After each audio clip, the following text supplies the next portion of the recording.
আজ বানিয়েছিলাম আমি সানডে স্পেশাল মাটন কারি, সেটা হচ্ছে আমার বরেরই আবদারে। তো ফার্স্ট টাইম মাটনটাকে ভালো করে ম্যারিনেট করে রেখে দিয়েছিলাম সব মশলাপাতি দিয়ে। তারপর দেখো কড়াইতে আমি তেল দিয়ে ভালো করে আলুটাকে ভেজে নিয়েছিলাম লাল লাল করে।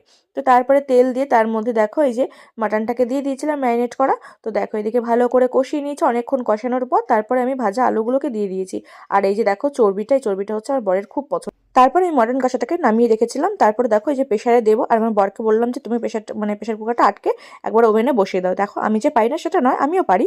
তো তারপর দেখো 4-5টা সিটি দিয়ে নিয়েছিলাম, অনেকক্ষণ যেহেতু কষিয়েছিলাম। তারপর দেখো এদিকে নামিয়ে নিয়েছি, আর দেখো কি সুন্দর লাল ঝোল হয়েছে, আর কি সুন্দর টকবক করে নামানোর পরেও ফুটছে। তারপরে আমি গরম মশলাটা অ্যাড করে দিয়েছিলাম।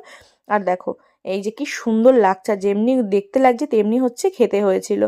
তো দেখো তারপরে এবার আমি এই গামলাটার মধ্যে ঢেলে নেব। তো এই দেখো এইদিকে নামিয়ে ফেলেছি গরম গরম মাটনের লাল লাল ঝোল। তো ঠিক আছে, থ্যাঙ্কস ফর ওয়াচিং, আর আমার চ্যানেলটাকে সাবস্ক্রাইব করে দিও। আর আমরা খেতে থাকি, টাটা।